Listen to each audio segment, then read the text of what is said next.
This is hat number 1 with a nice big crease from being shipped flat. That doesn't come out. Here's the replacement.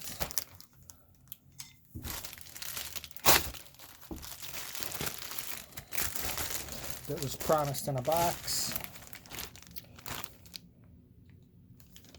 Even better. Smashed flat. Like these people don't wear hats. They don't understand how hats work. Nice big crease on one side.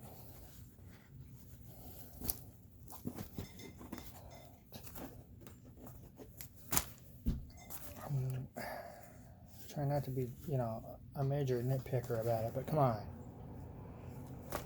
So, now I have to learn how to iron a hat without shining it up and screwing it up. And who has a round form like that? I have to do it on my head.